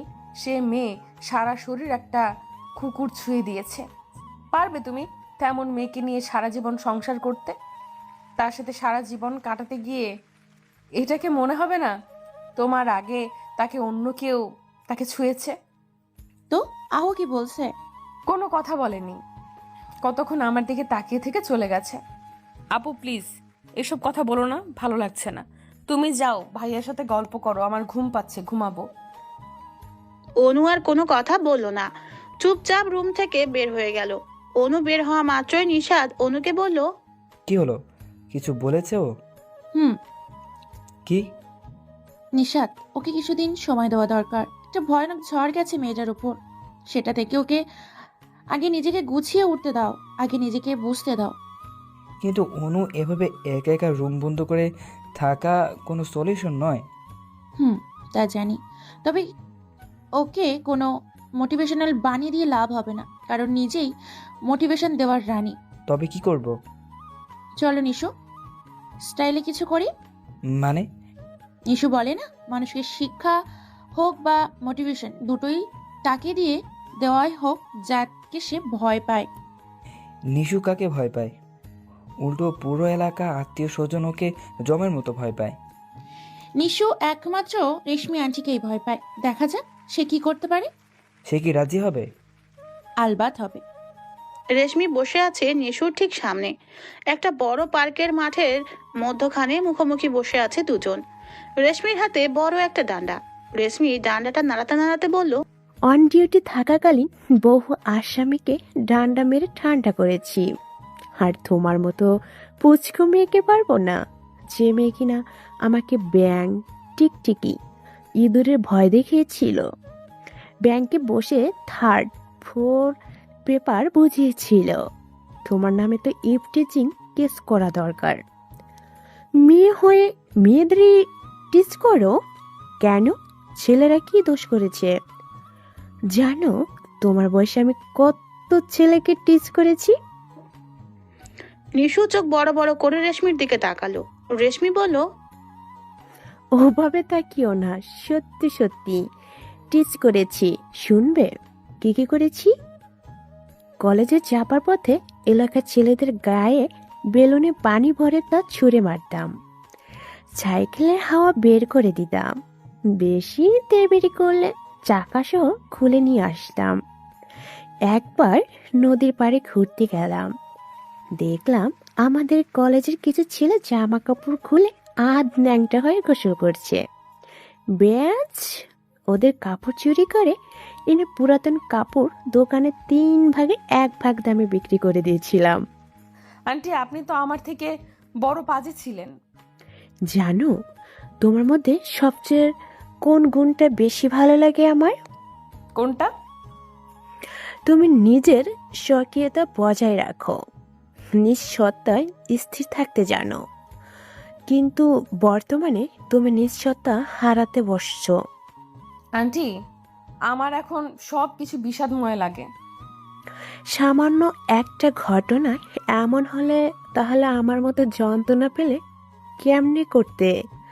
তবে তো তুমি বৈরাগী বা বনবাসী হতে।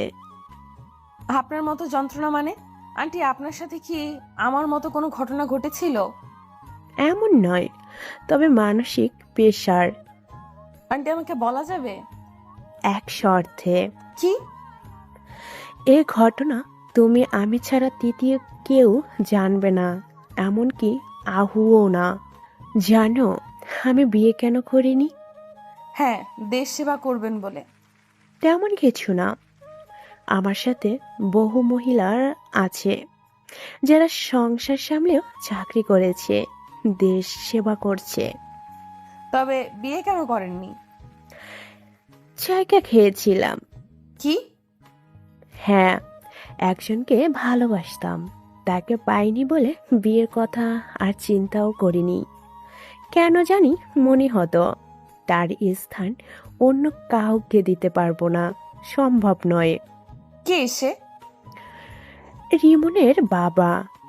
মানে আপনার বোনের স্বামী? হ্যাঁ। কিন্তু কিভাবে কি? পুরো ঘটনা বলুন না প্লিজ। হ্যাঁ বলছি, আমার বড় বোন রোজিনা আর আমি মাত্র 20 মাসের ছোট বড় ছিলাম। একসাথেই একই ক্লাসে দুজন পড়তাম। বড় আপু ছিল প্রচণ্ড শান্ত মেয়ে, আর আমাকে তো দেখোই কেমন। আমাদের দুজনকে মাইনুল স্যার মানে রিমনের বাবা বাসায় এসে পড়াতেন। তখনই আমি স্যারের প্রেমে পড়ে যাই। স্যারের বাবার সাথে আমার বাবার বন্ধুত্ব ভালো ছিল। তারা দুজন মিলে বড় আপার আর স্যারের বিয়ে ঠিক করে ফেলে। আমার তখন দম বন্ধ করা অবস্থা হয়েছিল। না পারছিলাম বাবাকে বলতে, না স্যারকে। তাদের বিয়ে হবার 2 দিন আগে অনেক সাহস করে স্যারকে নিজের মনের কথা বলেছিলাম। স্যার শুনেন, কিছুক্ষণ গম্ভীর থেকে বলেছিল, রেশমি, তোমাদের 2 বোনকে আমি কখনো সে নজরে দেখিনি। তবুও বাবা যখন রোজিনার সাথে বিয়ে ঠিক করলো তখন না করিনি। তুমি এখন না বলে আরো আগে বলতে, হয়তো তোমার বা আমার পরিবারকে কিছু বলা যেত, যেটা এখন সম্ভব নয়। তুমি আমার চেয়েও ভালো কাউকে পাবে আশা করি। তুমি যথেষ্ট বুদ্ধিমতী মেয়ে, তোমাকে এ বিষয়ে বোঝানোর প্রয়োজন আছে বলে মনে করি না। আমি অনেকটা হতাশ হয়ে পড়েছিলাম। স্যারকে বলেছিলাম, আমি জানি এখন কিছু হবার নয়, আমি শুধু চাই আপনি একবার আমায় ছুঁয়ে দিন। আপনার আগে যেন আমায় কেউ স্পর্শ করতে না পারে। আপনার প্রথম স্পর্শ আমার স্বর্গীয় পাওয়া হবে। স্যার আমার মাথায় হাত রেখে মৃদু হেসে বলেছিলেন, বয়সটা আবেগের, তাই আবেগে কথা বলছো।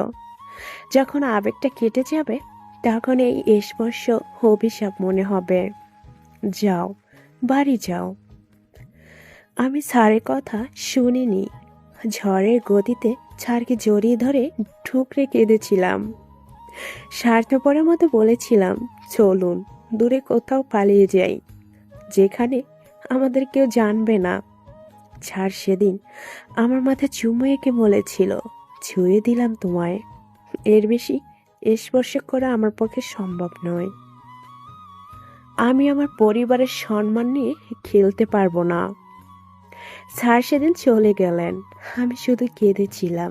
সত্যি সেদিন আবেগী হয়ে পড়েছিলাম, নয়তো স্বার্থপরের মতো নিজের বোনের ঘর ভাঙার কথা বলতে পারতাম না। লজ্জায় সেদিন এর পর স্যারের সামনে সহজে যেতাম না। ভুলবশত তার সাথে দেখা হলেও কথা বলতাম না। বড় আপু আর স্যারের সংসার সুখে চলছিল। বিয়ের 2 বছর পর আপু কনসিভ করলো। আমি তখন সিভিল সার্ভিসে ট্রেনিং নিচ্ছিলাম। বাসা থেকে বিয়ের কথা বললেও আমি না করে দিতাম। মনে মনে পণ করেছিলাম, যেমন স্যার ছুঁয়েছে সেমন অন্য কাউকে কখনো স্থান পাবে না। আমার বয়স তখন আবেগে ছিল, কিন্তু সিদ্ধান্ত অটল ছিল। ট্রেনিংয়ের শেষে সেদিন বাড়ি ফিরছিলাম। তখন পথে কিছু জটলা দেখে সেখানে গেলাম। গিয়ে দেখি ছাড় অ্যাক্সিডেন্ট করে রক্তাক্ত অবস্থায় রাস্তায় পড়ে আছে। মন ওই মুহূর্তে থেমে গিয়েছিল, কিন্তু মাথা ঠিকই কাজ করছিল। ছাড়কে হসপিটালে নিয়ে গেলাম। ডাক্তাররা বলল বাঁচানো সম্ভব নয়। স্যার শেষবারের মতো আমাকে কিছু বলেছিলেন। স্যার খুব ধীরে ধীরে আমাকে বললেন, রেশমি, আমার বিয়ের অনেক আগে থেকে তোমাকে ভালোবাসতাম, কিন্তু কিছু বাকিটা স্যার বলতে পারলেন না। তবে স্যারের এতটুকু কথায় এটা বুঝেছিলাম। সেদিন যখন স্যার আমাকে আমার মাথায় চুমু খেয়েছিল, সেদিন কেন তিনি কেঁদেছিলেন, তার কান্না করার কারণ জানতে পারলেও আজও জানতে পারিনি। কেন তিনি আমাকে ভালোবাসার সত্ত্বেও আপুকে বিয়ে করলো, এই প্রশ্নটা অঙ্কে বহু বছর যাবৎ মনের মধ্যে কষতে চেষ্টা করেছিলাম, কিন্তু প্রতিবার ব্যর্থ হয়েছি। এটা এমনই প্রশ্ন যার উত্তর আমি অন্য কারোর কাছে জানতে চাইতে পারবো না।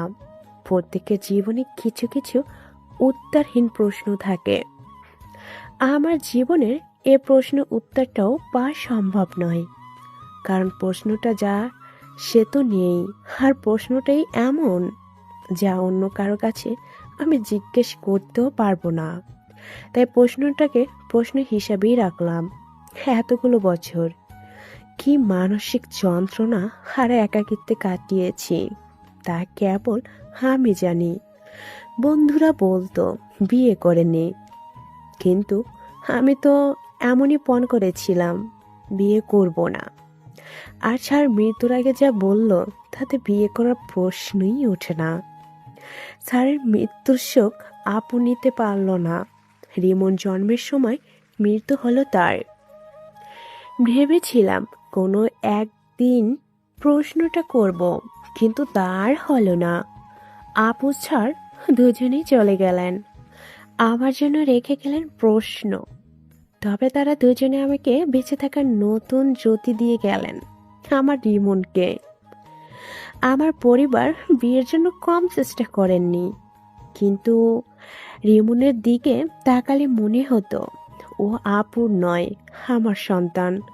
ছাড় হয়তো কোনো কারণে আমাকে বিয়ে করতে পারেননি, তবে ভালো তো বেসেছিলেন, আর তার ভালোবাসার একটা অংশ রিমন। আমার বেঁচে থাকার জন্য এতটুকুই যথেষ্ট। বিয়ে না করলেও আমি আমার জীবনকে থামিয়ে রাখিনি। জীবনের সকল আনন্দ উপভোগ করেছি। হ্যাঁ, একটু ভেঙে পড়েছিলাম, তবে জীবনে উঠে দাঁড়িয়েছি। আবার হাসতেও শিখেছি। ভালো থাকতে জানি আমি। জীবনটা কোনো বস্তু নয় যে কেউ নাড়া না দিলে স্থির থাকবে। জীবনটা সাগরের ঢেউয়ের মতো, একটা ঢেউ ভাঙবে, নতুন হাজারটা গড়বে। তেমনি কোনো ব্যক্তি বা ঘটনার জন্য জীবন থেমে থাকতে পারে না। জীবনকে সাগরের মতো গড়ো, যে বিশাল হবে, মহান হবে। নিজের মাঝে ঝড় তুফান জবে, কিন্তু কিছুক্ষণ পর শান্ত হবে, এবং সেই সমুদ্রেই থাকবে সমুদ্রের ঝড়। হবে বলে কি সে সমুদ্র থাকে না? হ্যাঁ, খানিক ঝড়ের সমুদ্রে কিছুটা এলোমেলো হয়, তবে কিছুক্ষণ পর ঠিক শীতল হয়। তোমার জীবনে একটা ঘটনায় তুমি থেমে গেছো, অথচ তোমার ভালোবাসার মানুষগুলো তোমার কাছে। আর আমার জীবন সংগ্রামে ভালোবাসার মানুষটাকেই হারিয়ে ফেলেছি। পাশে হাত ধরে চলার মতো তেমন কাউকে পাইনি, তবু জীবনটাকে স্থির রাখিনি। আর তোমার নিজের মানুষটা তোমার পাশে আছে। তাছাড়া তোমার পরিবার সবাই তোমাকে সাপোর্ট করে। তবে তোমার কি ভয় বলো? নিশু, জীবনে অনেক মানুষই আসে যায়, কিন্তু আহুর মতো ভালোবেসে হাত ধরে রাখার মতো সাহস সবাই করে না। তুমি জানো আমি প্রথমে তোমার বিয়ে ভেঙে দিতে চেয়েছিলাম।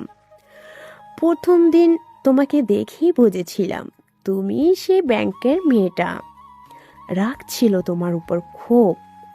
তুমি বোরখা পরা ছিলে, মুখ নেকাব বাঁধা ছিল, কিন্তু তোমার ভুরুর উপরে তিলটা ঠিক দেখা যাচ্ছিল।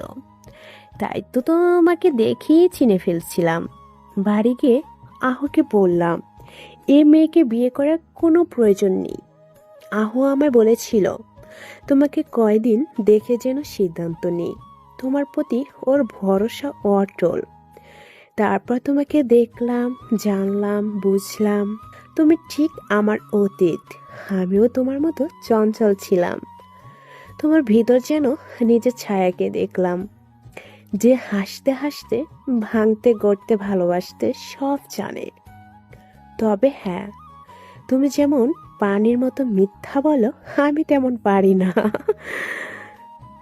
তোমার যে অভ্যাসগুলোকে সবাই খারাপ ভাবে, সেগুলোকে আহু ভালোবাসে, আর তুমি তাকে ছেড়ে দিচ্ছ।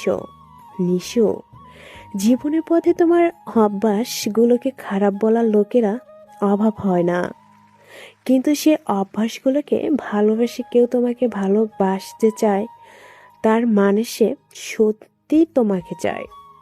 আর তুমি শুধু তাকেই ছেড়ে দিচ্ছ না, ছেড়ে দিচ্ছ নিজের জীবনটাকেও। নিশু, জীবনটা খুব ছোট, আর ছোট জীবনের প্রতিটা মিনিট, প্রতিটি সেকেন্ড মূল্যবান। সামান্য একটা ঘটনা জীবনটাকে থামিয়ে রাখা বোকামি কিনা বলো? তাও তোমার মতো মেয়ের। তুমি তো অন্যের অনুপ্রেরণা। তুমি এমন ভেঙে পড়লে তোমার ভরসায় থাকা মানুষগুলোর কি হবে? তাহলে কি করবেন? আমার মাথা করবে। গাধা যেন কোথাকার। এতক্ষণ কাকে কি বুঝালাম? সব ওয়েস্ট। ফুপু, ফুপু শাশুড়ি আম্মা গাধা না, গাধি হবে। আমি ফিমেল। কি প্রমাণ তুমি ফিমেল? আপনার রাহুর সাথে বিয়ে হবার 1 বছরের মধ্যে আপনাকে পাক্কা দাদি বানিয়ে দিব। বাড়ি এসে নিশু রুমে ঢুকে দেখলো আহু ওর টেবিলে বসে একটা বই পড়ছে। নিশু একটা লম্বা শ্বাস নিল, তারপর আহুর কাঁধে হাত রেখে বলল, কখন এলে? আহু নিশুর প্রশ্নের জবাব না দিয়ে বলল, কোথায় ছিলে এতক্ষণ? তোমার রেশমি ফুপির সাথে। কেন? আন্টি ডেকেছিলেন কিছু কথা বলার জন্য। ও, শোনো নিশু।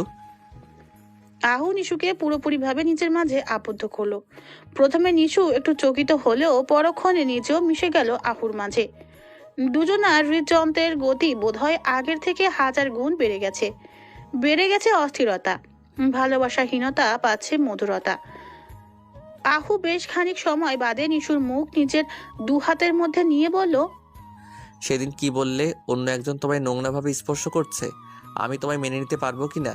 নিশু, তুমি ভুলে গেলে আমি গত 4 বছরের বেশি সময়ে অগণিতবার তোমাকে জড়িয়ে ধরেছি, স্পর্শ করেছি। হ্যাঁ, সেই ব্যক্তির স্পর্শ নোংরা ছিল, কিন্তু প্রথম স্পর্শ আমার ছিল, আর আমার স্পর্শে তো তোমার প্রতি শুধু ভালোবাসা, পবিত্র ভালোবাসা। নিশু, দেখো আজ আবার তোমাকে নিজের মাঝে আবদ্ধ করে তোমায় পুরোটাই স্পর্শ করলাম। আজ সে নোংরা স্পর্শ তোমার শরীর থেকে আমি নিয়ে নিলাম, দিয়ে দিলাম আমার পবিত্র ভালোবাসার প্রলেপ। তোমার পুরোটাই এখন শুধু তোমার আহুর ভালোবাসার প্রচ্ছদ। তুমি এখন আমাতে আচ্ছন্ন। আহু নিশুর কপালে, গালে, চোখে, ঠোঁটে ছুঁয়ে বলল, আমার ঠোঁটে স্পর্শ দিয়ে সেই নোংরামি শুষে নিলাম। তুমি এখন আমার ভালোবাসায় ভালোবাসাময়ী। আর আরো কারো স্পর্শ নেই তোমার শরীরে। তোমার শরীর, মন, আত্মা এখন আমার বসবাস। তোমার শরীরের প্রতি বিন্দুতে এখন আমার বিচরণ। সারা জীবন আমার ছোঁয়াতে আচ্ছাদিত থাকবে তুমি। নিশুর গাল বেয়ে টুপটাপ জলধারা বর্ষিত হচ্ছে। নিশু চোখ মেলে আহুর দিকে তাকিয়ে নিজের আঙুল দিয়ে নিজের ঠোঁট ছুঁয়ে বলল, গত 4 বছরে এখানে কখনো তোমার ছোঁয়া পাইনি। এটা কি জরুরি এখন? তুমিই তো বললে আমার পুরোটা জুড়ে তোমার বিচরণ। আমি এই মুহূর্ত থেকে আমার পুরোটায় তোমার বিচরণ চাই, তোমার অস্তিত্ব অনুভব করতে চাই। তুমি পাগলি নিশু। হ্যাঁ, তোমার ভালোবাসায়। দাও না ছুঁয়ে আজ। আজ থেকে না হয় আমার পুরো নিঃশ্বাসে রন্ধ্রে রন্ধ্রে তোমার অস্তিত্ব, তোমার বিচরণ অনুভব করি। নিশু আহুর গলা জড়িয়ে খানিকটা উঁচু হয়ে আহুর চোখে ভালোবাসার স্পর্শ দিল। নিশুর চোখ থেকে তখনও অশ্রু নামক নোনা তরল ঝরছে। আহু নিশুর গালে হাত দিয়ে প্রবল আবেগ, মায়া আর ভালোবাসায় নিশুর ঠোঁটকে ভালোবাসায় জড়ালো। নিশু সাকিকে হকি স্টিক দিয়ে পিটাচ্ছে। নিশাদ আহু তা দেখে হাততালি দিচ্ছে। গতকাল বিকালে সাকিকে জামিনে বের করা হয়েছিল, আর আজ সকালে সে তার দুর্ভাগ্যক্রমে নিশুর সামনে পড়ে। ব্যাস, কাজ খতম। বাকি কাজ নিশু করছে, মারতে মারতে ভর্তা বানাচ্ছে। সাকি আহা আহা করে চিল্লাচ্ছে। আশেপাশে কেউ কিছু বলার সাহস করছে না, কারণ সবাই জানে যে বলতে যাবে সে নিশুর হকি স্টিকের শিকার হবে। তাই চুপচাপ তামাশা দেখাকেই শ্রেয় মনে করলো সবাই। নিশাদ আহু দাঁড়িয়ে দাঁড়িয়ে চুপচাপ দেখছে আর হাততালি দিচ্ছে। বেশ খানিক সময় যাবৎ নিশু শুধু শাকির পিছনে হকি স্টিক দিয়ে মারলো। পুলিশ এসে ওকে থামালো। নিশুকে গ্রেপ্তার করতে পারলো না রেশমির কারণে। রাস্তায় শুয়ে ব্যথায় কাতরাচ্ছে সাকি। আহু সাকির পাশে বসে বলল, কি রে বাচ্চা হারামি, কেমন লাগছে? কিডন্যাপ করার আর লোক পেলি না, বেছে বেছে আমার নিশুকে কিডন্যাপ করলি। এখন মজা বোঝ। এই গন্ধ আসছে কিসের রে? শালা মায়েরকে হিসু করে দিলি নাকি? আস্তাগফিরুল্লাহ, সি সি সি, কমিশনারের ছেলে হয়ে রাস্তায় মেয়েদের হাতে মায়েরকে হিসু করে দিলি? মান সম্মান সব মফিসদের বাড়ির বাথরুমে ফেলে এলি। আহু যাবার সময় সাকির পাছায় আরেকটা লাথি দিয়ে গেল। বেচারা ব্যথায় চিৎকার দিতে লাগলো। আহুর রুমে আহুর বিছানার মধ্যখানে বধূ বেশে বসে আছে নিশু, পরনে লাল বেনারসি। গুন্ডি নিশুকে বধূ বেশে এত সুন্দর লাগছে যা কল্পনার বাইরে। নিশু নিজের চুড়িতে আঙুল টানতে টানতে রিনঝিন শব্দের আবেশে হারিয়ে ভাসছে। শেষ পর্যন্ত বিয়েটা হয়ে গেল। 4.5 বছরের অপেক্ষার অবসান হলো। যখন কবুল বলেছিলাম তখন ভয় আর সুখের ছোঁয়া এসে মনকে ঘিরে ধরেছিল। আজ থেকে আহু আর আমি দুজনার। বহু প্রতীক্ষার অবসান হলো দুজনার। পুরো রুম জুড়ে গোলাপি আর নীল রং তার হালকা আলোয় স্নিগ্ধতায় মুড়ে দিয়েছে। এই আলোর কারণে নিশুর চুড়ি আর গায়ের গয়না ঝিকমিক করছে, ঠিক আলোক ছটার মতো। নিশুর নাকের হীরের নাকফুলটা বারবার চমক দিচ্ছে। এত ভারী শাড়ি গয়না পরেও নিশুর অস্বস্তি লাগছে না, বরং বেশ ভালো লাগছে। ভালো লাগছে আজ আহুর জন্য অপেক্ষা করতে। রুম স্প্রের হালকা বেলি ফুলের ঘ্রাণে মন মাতাল মাতাল করছে। কিছুক্ষণ পর আহু এলো। নিশুর মুখোমুখি বসে আঙুল দিয়ে নিশুর চুড়িতে টান দিল। হালকা টানে চুড়িগুলো রিনঝিন শব্দে নেচে উঠল। নিশু কিছুটা কেঁপে উঠল। আহু নিশুর আঙুলের ভাঁজে আঙুল ডুবিয়ে বলল, তোমাকে খুব সুন্দর লাগছে নিশু। হালকা গোলাপি আর নীল আলোয় তোমাকে নীল ঝিলে ফোটা গোলাপি পদ্মের মতো মায়াবী, নির্মল আর স্নিগ্ধ লাগছে। তোমার নাকের নাকফুলটা সকালবেলা সূর্য ওঠার আগে যে তারাটা দেখা যায়, সেই শুকতারার মতো জলজল করছিল, যা অপরূপভাবে চমকাচ্ছে। তোমার চুরির ইঞ্জিন শব্দ বৃষ্টির মতো ছন্দ তুলছে, আর তোমার খোপায় লাগালো বেশি বেলি ফুলগুলো আমায় মাদকের মতো টানছে। আজ তোমার পুরোটা জুড়ে মাদকতা বিরাজ করছে নিশু। নিশু লজ্জায় মাথা নিচু করে বলল, আহু, আমার খুব ভয় করছে। আমার বাঘিনীর ভয় করছে? না, ঠিক ভয় না, তবে কেমন জানি লাগছে। প্রথম রাত তো, তাই পরে ঠিক হয়ে যাবে। আহু, ভালো হচ্ছে না কিন্তু। প্রথম তো এখন ভালো তো এখন হবে। চলো তোমাকে সুন্দর একটা জিনিস দেখাই। কি? পূর্ণিমার 2টো চাঁদ একসাথে দেখাবো। 2টো চাঁদ? হ্যাঁ, একটা আকাশের আর একটা আমার ঘরের নিশু। নো ফিল্মি ডায়লগ আহু। হা হা হা। আহু নিশুর হাত ধরে নিচে নামিয়ে নিয়ে বারান্দায় যাবে, তখন দরজায় টোকা পড়ল। আহু কপাল কুঁচকে চোখে মুখে বিরক্তি ভাবে টেনে বলল, এই সময় কি আসলো? আমি কি করে বলবো? দরজা খুলে দেখো। আহু দরজা খুলতেই রেশমি আহুকে ঠেলে রুমে ঢুকে বলল, তোদের দুজনকে বিরক্ত করার জন্য দুঃখিত। আমি নিশুর বিয়ের গিফট দিতে এলাম। গিফট লাগবে না ফুপি, দোয়া করলেই হবে।